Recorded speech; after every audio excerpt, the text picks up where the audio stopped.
Okay, welcome back for Society and Inequality in Eurasia. And we'll finish studying that with comparing patriarchies. We'll look at China, Athens, and Sparta, and see what we come up with here. Okay, gender systems have changed over time. Patriarchy generally is less restrictive in the early years of a civilization and during times of upheaval. And women have been active agents in the histories of their societies despite subordination. They're central figures in family life. They're more rarely. Some achieve prominent positions outside the home, but it's always within a patriarchal framework. And the patriarchy has been sharper in urban-based civilizations as compared to the pastoral or agricultural societies that lie outside the empires. And the interaction of patriarchy and the class systems, the greatest restriction has actually been put on upper-class women. Okay, so let's start with China. So in the Han Dynasty, elite ideas became more patriarchal and linked to Confucianism. The three obediences, Confucian teachings were explicitly patriarchal. For example, women were taught to obey their fathers, their husbands, and even the eldest sons, once widowed. And so thinking about the pairs of opposites applied in unequal terms. And that's how these Confucius ideas were seen in China. Men's sphere is public, women's sphere is domestic. And there was a woman writer, Ban Zhao, who wrote about female inferiority that was reinforced by birth rituals. And there were exceptions to the widespread subordination of women. And there were a few women that had considerable political authority, but that's the rare occasion when that happens. Some have led peasant rebellions. Some writers have praised virtuous women as wise counselors, and honor has been given to the mothers of special sons. Dowries have, they were regarded as a woman's own property. Women were valued as textile producers, and wife had a much higher status than a concubine, for example. And peasant women that labored in the fields, despite their ideal of seclusion. And so there were changes that followed the collapse of the Han Dynasty. Elite women and mothers and wives and even peasant women throughout the various social ranks found ways to exert some form of independent agency. The elite wives could influence their husbands, concubines could influence their lovers, thus play a role in palace politics. And mothers had some power within the home due to their age, and wives had more esteem than the concubines. But due to economic demands of the agricultural lifestyle in China at this time, peasant women found it very difficult to live up to those Confucian ideals, as they had to work in the fields right alongside men. So the cultural influence of the nomadic peoples from the north, they had less restrictions on women. But by the time of the Tang Dynasty, 618 to 907 CE, elite women were regarded as capable of handling legal and business affairs.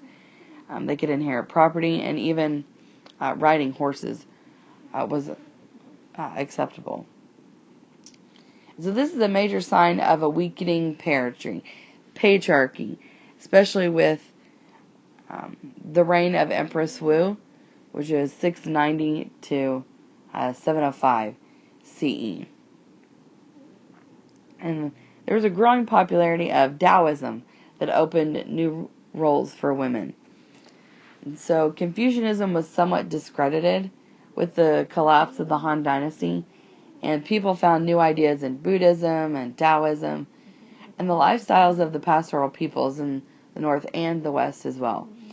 Frequently, these new ways of living were less rigid than the Confucian ideals. And Empress Wu is a great example of an exception to Chinese patriarchy.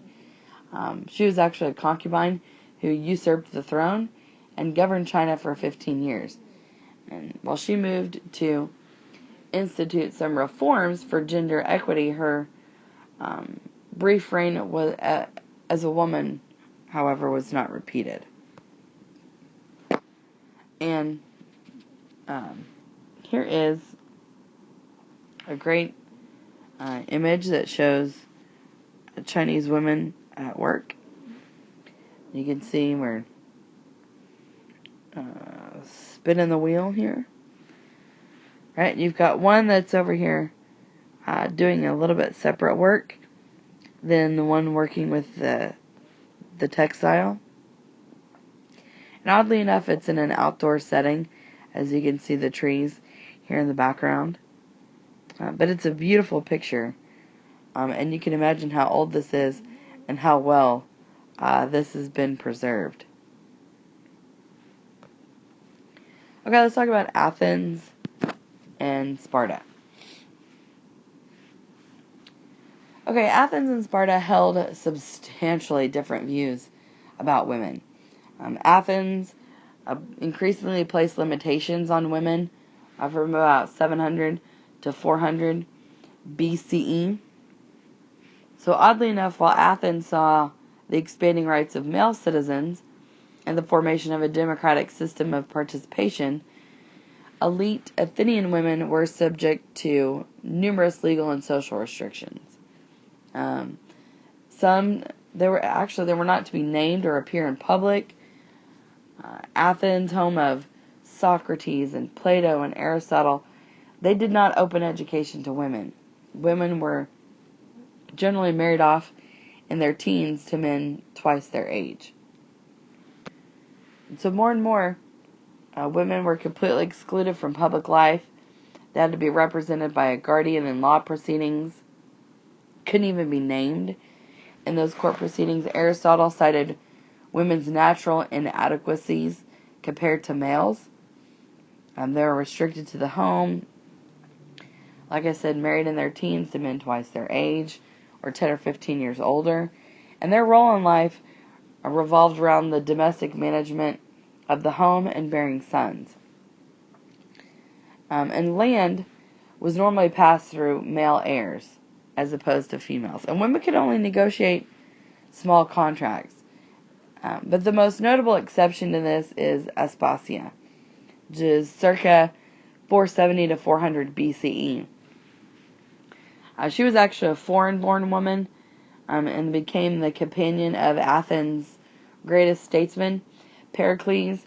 He ruled Athens for approximately 30 years and made wonderful, great reforms to Athens. And while they were never married, they did live together as husband and wife. However, she was not confined to the home. She was encouraged to be in public, and Pericles treated her as an intellectual equal. Okay, let's talk about Sparta. Very different from Athens. In Sparta, this militaristic regime was very different. They created the need to counter permanent threat of their Helot rebellion. Those were their slaves. And women were important in that role. The Spartan male was seen as a warrior above all. And so based on that situation, it gave women greater freedom in other areas. A central female task, however, was reproduction.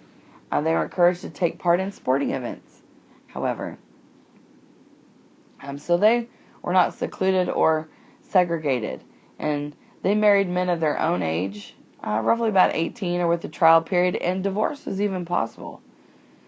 And some men were often preparing for or waging for war. Women had that larger role in the household, and then even beyond that, economically. So the obligations and the freedoms of Spartan women were vastly different than those of Athenian women. Sparta was essentially the mirror opposite to Athens.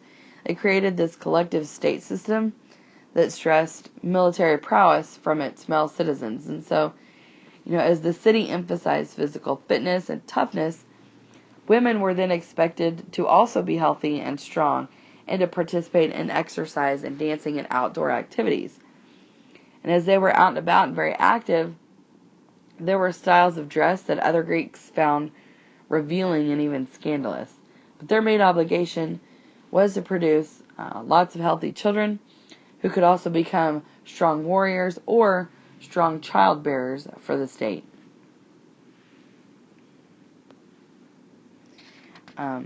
However, Sparta discouraged homosexuality, unlike Athens. It was very acceptable in Athens, but not in Sparta.